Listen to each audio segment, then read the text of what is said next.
You think the worst is over, but what if we're just getting started? There's a virus out there with a 60% fatality rate that's been quietly waiting for the perfect moment to strike. It's already jumped from animals to humans, and it evolves just a little bit more. It could trigger a pandemic far deadlier than anything we've seen. What is it? In this video, we'll explore what could be the next pandemic. And trust me, you're not ready for this. But before diving in, subscribe to the channel and stay informed about hidden threats and mysteries. Join a community that's always one step ahead of uncovering the unknowns. Throughout history, pandemics have reshaped the world, leaving chaos in their wake. These global crises have changed how we live, work, and interact, often without warning. As we've seen with COVID-19, the threat of a new pandemic always looms on the horizon. Could the next big one be even worse? Let's first journey through some of the deadliest pandemics to understand the scale of these outbreaks. And then we'll get into the biggest threat. In 1347, the Black Death struck Europe, a pandemic so deadly that it wiped out nearly 60% of the continent's population. Between 75 and 200 million lives were lost in just a few years. The cause was a bacterium called Yersinia pestis, carried by fleas on rats. Entire villages were wiped out, with mortality rates as high as 80% in some areas. It was a catastrophe beyond comprehension, with no one knowing how to stop the spread. Fast forward to 1918, when the world was just recovering from the horrors of World War I. But a new enemy emerged, the Spanish flu, caused by the H1N1 virus. It wasn't just a regular flu. This pandemic killed 50 to 100 million people worldwide, with some regions seeing death rates as high as 20%. The Spanish flu moved fast, spreading through soldiers and civilians alike, leaving countries reeling from yet another massive loss of life. And who could forget COVID-19? It began with a virus called SARS-CoV-2, first spotted in Wuhan, China, in December 2019. At first, it seemed like a local outbreak, but that changed fast. Within months, it had spread across countries and continents until it became a worldwide crisis. By September 2023, over 760 million people had been infected, and the death toll was devastating, more than 6.9 million lives lost. But in the middle of all this, hope appeared in the form of vaccines. Scientists and researchers created a solution, and by September 2023, over 13.5 billion vaccine doses had been administered worldwide. While we all hope the worst is behind us, we can't ignore the possibility of another pandemic. History shows us that it's not a matter of if, but when. So what could be next? Monkeypox, now called Mpox, is a viral disease that emerged in 1958.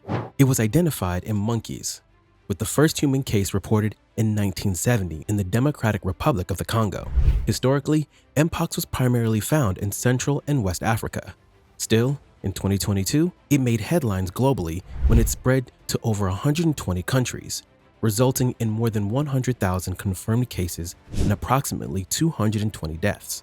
Well, Africa's main public health agency says that it has a plan to make 10 million Mpox vaccines available for use across the continent. Last week, the World Health Organization declared Mpox a global public health emergency for the second time in 2 years over concerns about a new variant. Well, the Africa Centre for Disease Control and Prevention says 10 million vaccines will be made available from next week. Now, there has been a rise in reported Mpox cases in Central and Eastern Africa, specifically in Burundi, the DRC, and the Central African Republic. Recent outbreaks were caused by the Clade 2B strain of the monkeypox virus, primarily affecting gay, bisexual, and other men who have sex with men. The death rate varies by clade. Clade 1 can have mortality rates as high as 10%, while Clade 2B has a survival rate exceeding 99.9%. As of September 2024, the situation remains dynamic. The Democratic Republic of the Congo is experiencing a resurgence with new cases linked to a variant called Clade 1B, which has started spreading person to person. In Canada, there have been 164 reported cases since January 2024, with the risk of general population remaining low. The UK has noted increased cases primarily due to summer travel and gatherings. Southern Indian state of Kerala has a battle in hand, the Nipah virus. It is wreaking havoc as we speak. Next up is the Nipah virus. It doesn't get as much attention as COVID-19 or the flu, but it should. Right now, its mortality rate is terrifying, sitting between 40% and 75%. Luckily, it isn't very easy to spread yet. But if it becomes more contagious, millions could die. It's like a ticking time bomb, waiting to explode if the conditions are right. Let's discuss the virus that experts are monitoring closely right now: bird flu, also known as avian influenza. So what's bird flu? It's caused by avian influenza viruses, and the one that's got everyone on edge is H5N1. The scary part, while it usually sticks to birds, it's already jumped to humans a few times.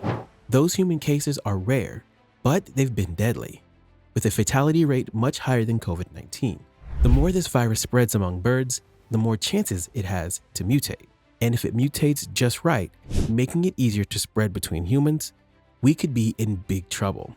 The first real wake-up call with bird flu came back in 1997 in Hong Kong, where the H5N1 strain infected 18 people, killing 6 of them. Even though it didn't spread wildly, that kind of fatality rate was a huge red flag. Since then, H5N1 has continued to pop up in different parts of the world, causing outbreaks in birds and occasionally jumping to humans. Every time it does, experts worry that we're getting closer to a version that could spread easily from person to person. If that happens, we might be looking at a pandemic far deadlier than anything we've faced in modern times. What's especially concerning is the fact that bird flu, when it infects humans, has been incredibly lethal. Take H5N1 for example. It's killed about 60% of the people it's infected. Now imagine if that kind of virus started spreading as easily as the flu. That's why scientists are working hard to track the virus and understand how it's changing. Recent cases in the US and Cambodia show that mutations are increasing the virus's ability to jump to humans. For instance, a Michigan dairy worker was infected, indicating a notable change in the virus's behavior. Today is a little bit of a shocker because yes, it has risen to 14 cases. This is humans who have caught the bird flu from being in contact with infected dairy cattle. Okay. Until this time. Here's what we know. The latest infection was in Missouri. In 2022 alone, hundreds of millions of birds were killed to control outbreaks. Since April 2024, 14 human cases of avian influenza, AH5, virus infection have been reported in the United States. 4 cases were associated with exposure to sick dairy cows, and 9 were associated with exposure to avian influenza, AH5N1, virus-infected poultry. The good news is that we do have vaccines and treatments for bird flu, but they're not foolproof. The vaccines we have are based on the strains we know, and the virus could easily change enough that those vaccines might not work. Antiviral drugs can help, but they're often most effective when the infection is caught early, and there's always the risk that the virus could become resistant to them. That's why stopping the virus before it spreads is so important. Efforts to control bird flu outbreaks, especially in regions where the virus is more common, have been somewhat successful, but it's a tough battle. Migratory birds can carry the virus across borders, and in areas where people, livestock, and wild birds live closely together, there's always the chance for new strains to emerge. So far, we've dodged the worst-case scenario, but the threat is still genuine. And it's not just H5N1 we need to watch out for. Other strains like H7 and H9 have also infected humans, although their impact has been less severe for now. Viruses are unpredictable, and a few minor changes could turn a relatively mild strain into something much more dangerous. If that happens, the world could be facing another pandemic before we know it. So what's the next big threat that could shake our world? While we can't know, staying informed is our best defense. If you made it this far, thank you for watching till the end. I'd love to hear your thoughts. What do you think is the next big pandemic threat? Or what mysteries would you like me to uncover next? Share your ideas in the comments below.